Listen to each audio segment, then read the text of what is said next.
We got to get back. We got to get over and work the come in. Okay. And you want to? We'll get you over there. Yeah. And Okay. we can try to get you Yeah. tied. Now see Pat and tell him you want to take pictures of the animals, which he will love to get publicity to Okay. circus. And be sure you get Jules and Beck in there. Tell him you're gonna put that in there, you know. But you don't have, you know, just tell him. And he'll love that. And tell him it's gonna be shown in throughout the Mountain Empire and throughout Kentucky and all. And that's where we're gonna play all summer. See, so you're doing us a favor and we're doing you one, right? Turnabout's fair play. That's what America's made of. Wonderful people, right? The circus is like the, look at me sweating on. The circus is like a good beef stew. It takes everything good to go in it to make it good, and that's just like the circus takes everything to go in it to make it good, so. Right? Did I confuse you? Looking good, looking good.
My dad was a policeman when I was born. Is that what you want to know? And then he went in the coal mines, worked the coal mines for 50-some years. Coal mines of West Virginia. But since that's how come he wanted to join the circus. When he was a policeman, we got free tickets to all the shows, and my mother would take me, and then I'd see the clowns and all of it, and I fell in love with circus that way. And I wanted to be a clown in the circus. And finally, I got my wish. I joined Ringling Brothers, Barnum and Bailey in 1945 as a working man and helped put up the big top. And then the man seen I was a good worker, and I really worked and didn't try to mess around. And he said, "You're going to be with the circus a long time." Said, "What would you like to become?" And I said, "I'd like to be a clown." So I got my wish, right? Hard work pays off, don't it? Honesty is the best policy.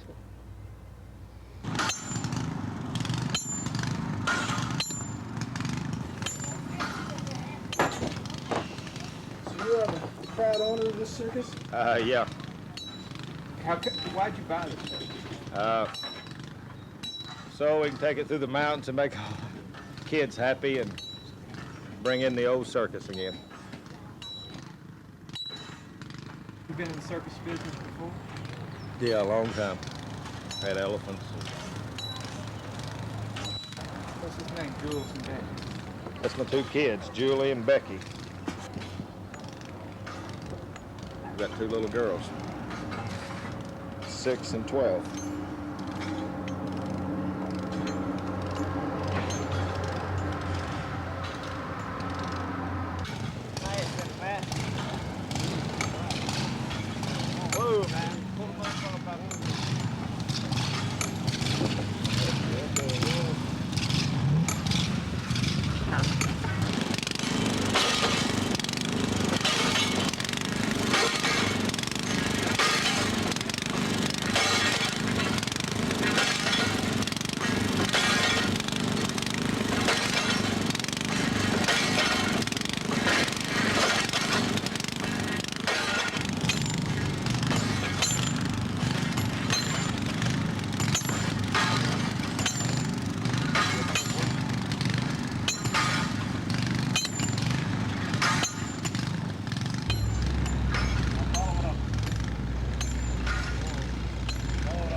About 20 feet apart. Pick up on the canvas. All right, lay it down. Lay it down, let's go.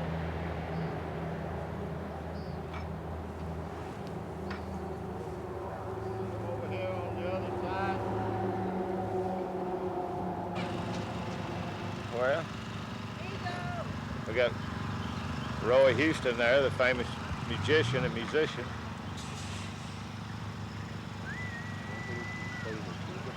And his lovely assistant. She gets sawed in half every day. Every night.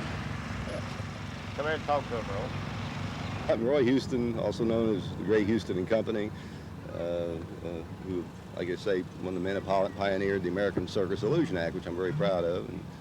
And I figure if I get nothing else out of over 25 years in business, but maybe my name will be in a history book someday saying I was one of the fellows that did it. And that may be it. You know, that's the only piece of immortality you can buy in this racket. You don't do it for the money, that's for sure.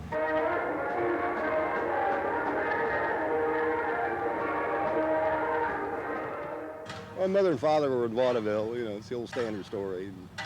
And that's the first thing I remember doing, just traveling around. Except that my first love was theaters, because I was a theater man originally. I loved the theaters. That was my whole life's ambition, was to have a big show someday, played all the theaters. And I did it all right. I had a big show. I played all the theaters until they tore them all down, made parking lots out of all of them, and that was the end of that. So and I went to fair business for a while, and that was okay for a while in the grandstands, you know, but that was the end of that pretty soon. All they wanted was hillbillies and demolition derbies. That was the end of the fair business. No more variety, you know. Tried nightclubs, but the tail end of that too. There's really no nightclubs left anywhere except where they had legal gambling. So I looked around. The only form of variety entertainment left in the United States was a circus. That was it. You know, that was it. And I thought, well, how do I get in a circus? Might as well do that. The only one major problem was nobody ever performed illusions in a circus before. Never been done. So I thought, well, I knocked on all these doors, and once again, I had to deal with the old-timers in the business, and the old-timers believed that the magician or the illusionist was the man who got $3 a week and worked in the sideshow. I mean, they couldn't picture it as a center ring act.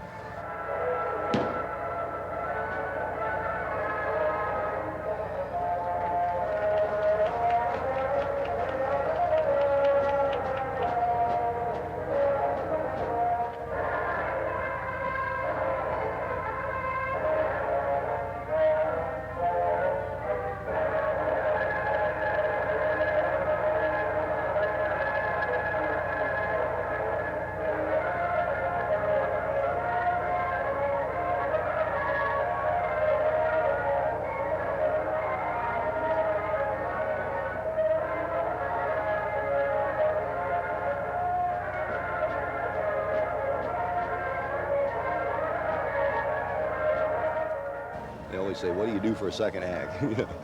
That's the oldest gag in the business. No matter how great your first act is, what do you do for a second act? That's it. They all ask you that. And a third act and a fourth act, and sometimes everybody's got to do 2 or 3 things.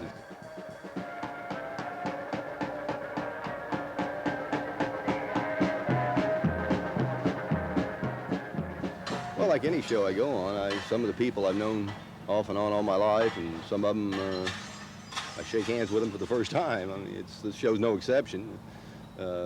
Enoch Bradford, for instance, has put 52 years in the business, putting these rag bags, we call them, up and down. But technically, I've only briefly met him a couple times in my life before I came over here. So technically, it's the first time I ever worked with him. One way now, don't one try to put it in while 5 more standing looking. No, you don't turn it around now. You take them, shove them right underneath. No, man, no, Keep the butt of it on the ground. Lord does ever find one goddamn idiot that's got some brain.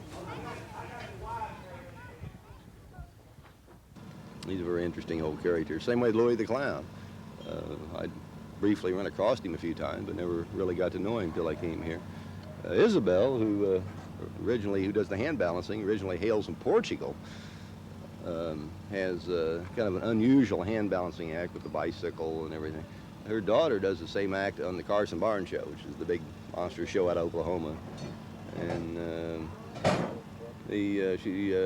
Bradford's daughter, I think Pat Guthrie, a while ago, the owner mentioned, he has the daughter who does the bounding rope act. She does juggling. and the mother who does the hair hang, which is a particular point in time they're featuring it. We're closing the show with it. The show has changed 2 or 3 times in the past months just since I've been with it. We had, but you never know who you might find. Like, for instance, we had Rex Williams' elephant act here only up until a couple of weeks ago. And it's probably the biggest and finest elephant act in the business. Plays all the big major shrine dates and everything. But it just so happened he had some time off and no place to go, so he came over here. So you never know what to expect. Direct from Mexico City, the circus world's foremost standing rope artiste, Miss Jacqueline.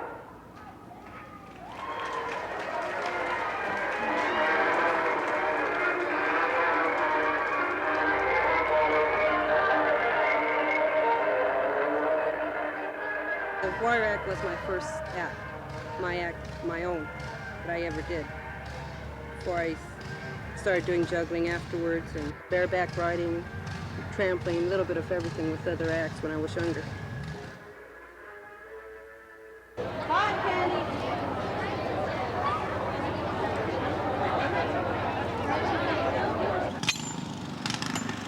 Second circus live. Very hard. I can say very difficult. You think you'll always do it? No, definitely not. No, no. Retire in a couple of years, maybe. Hopefully, anyway.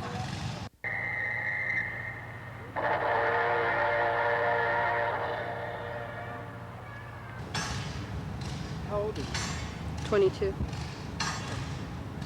Pretty young to talk about retirement. But I want to retire before I do get hurt. That's what I want to do.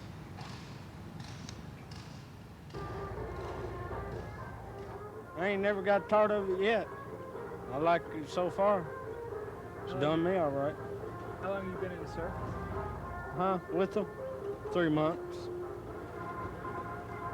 Where'd you start? In Arlington, Texas. How reckon you'll be with them for a while? I'll be with them to the end of September. And then they go to the Bahamas. And I don't know if I'll go there. I'll wait until the winter chords. Is this what you want to do on? You think next year you'll be a clown too? Yeah. I'll keep on being a clown.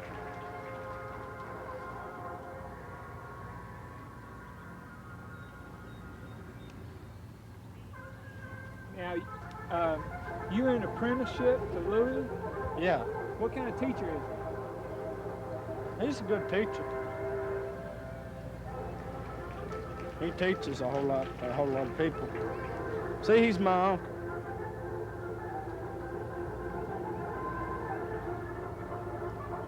He's the one that got me his clown job. What's the family think about it? I think it's all right.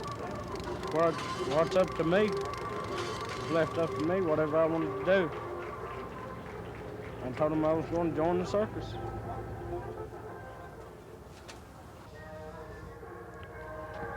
What's the best circus you ever been? This in here. What's the worst circus? Worst is Lewis Brothers. Why you say that? Well, I didn't get no good laughs or nothing whenever I was working there. The boss was hateful and everything. Wouldn't pay me what he should. Paid me $80 a week instead of $180. And then I went on to join this circus. And he said he'd put me being a clown in a week or two. He did. And we decided to let the boys and girls of Plattsburgh name the mule. So pick out some good names, because the mule is coming in the back door with the clown on it. And think of all the funny names you'd like to give the mule. And the circus mule will be named from some boy or girl here at Plattsburgh. Bring on the mule. No, not the what? Here he comes. Okay, come on in. Is he stubborn? Oh, the tiger! Oh, that tiger! Now, boys and girls. Circus world is a good, exciting life. It's rough and strenuous and everything, but you meet a lot of nice, interesting people. And wherever you go, you always find people wonderful. Like we played Boonville, Kentucky 2 weeks ago, and I went to the school to give out tickets as a clown, and I met the most wonderful principal and his wife I ever want to meet in all my life. Mr. and Miss Steve Turner, Boonville, Owsley County, Kentucky. And the kids, guess what they bought me at the circus that night? Flowers, roses, and hugged me, said, "These are for you, Mr. Clown." And guess what Mr. and Mrs. Turner bought me? A fifth of Jim Beam tequila, whiskey. And made a special announcement, Louis the Clown and Jules and Beck Circus is invited back to Boonville, Kentucky anytime they wish. The best circus we ever seen. See? You meet a lot of nice people. Now the blade is actually 24 inches long, solid steel. And it doesn't go up in the handle, it goes through the mouth, throat, down into the stomach. In other words, down the hatch without a scratch. I hope. Are you ready? Everybody ready? Open your mouth, say ah.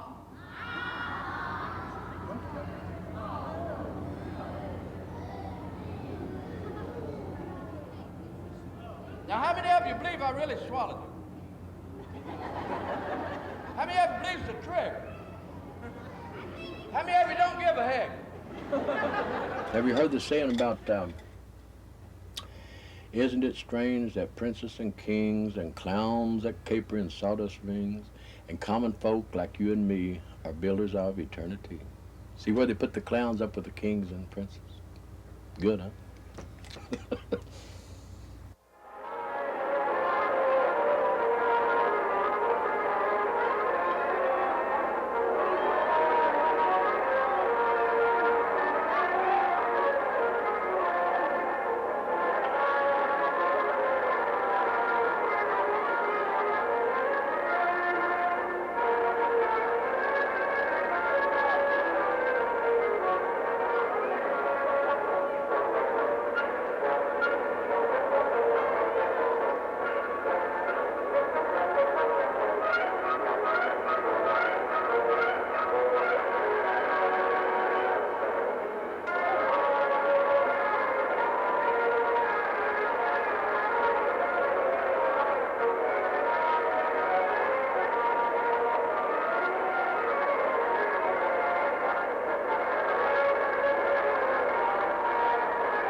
In Europe, I work in the acrobatic with my brother and my sister.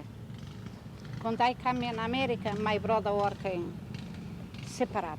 No? My sister working conclave, my brother working on Jules Circus in New York. I need to make the balancing bicycle. I make letters, I whip, trapeze. All my performance semen acrobatics. A lot of muscle. Yeah, a lot of, it's that. Would you make a muscle for me? Oh, yeah. Yeah, not too much, no, pero looks, this is the trapeze. I like feminine, no? Vera?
this Roberto Brothers Circus last year.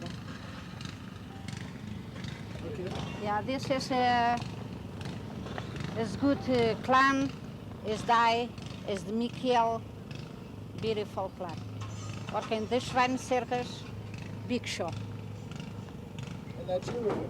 This is me. Where was this take? This cima 2 years. Because the people take the picture and give to me. For the picture for a long time. Because Michael has died long time. Yeah, this is okay. You must have a lot of good memories in the circus. Yeah, And more to get, huh? yeah, I like. Yes. Maybe next year I go from Garrison Bar or Schwein Circus. I work in big buildings, no? I have air condition, everything. He is okay. He's nice. Other people in your family are in the circus? Yes. Work in beautiful arts. Have one son, jongleur, 7 rules, rolla, no, put 7 rollers working together. So I have one accident, my truck, the big semi, one day catch me. It is okay. This is beautiful.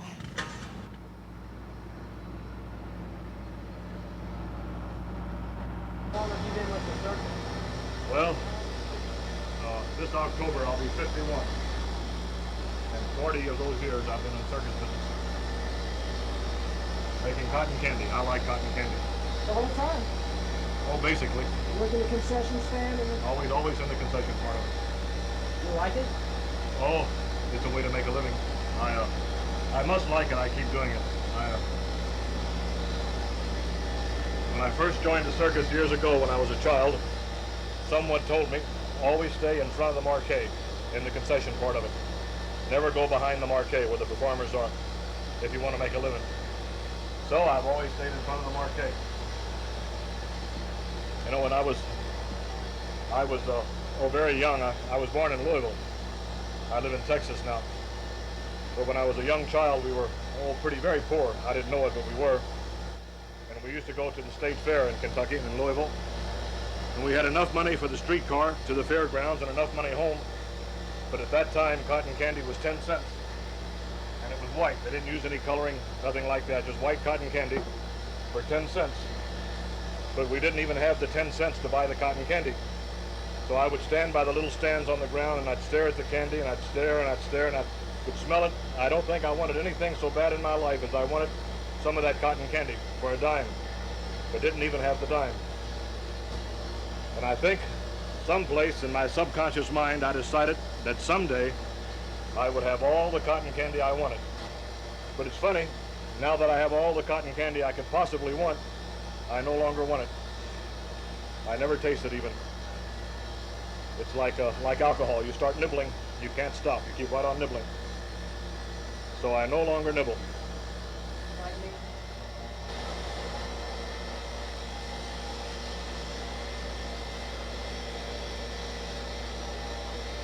It's 5:35 and I don't see very many folks showing up out here. I'm going to have to, I think I probably got enough made for the whole night. Of course, nowadays people come out very late at the last minute before they show up. If I had it to do all over again, if I had my life to live over, I don't think I would change anything. I would still run away, I'd join a circus, and then I could enjoy my childhood all my life.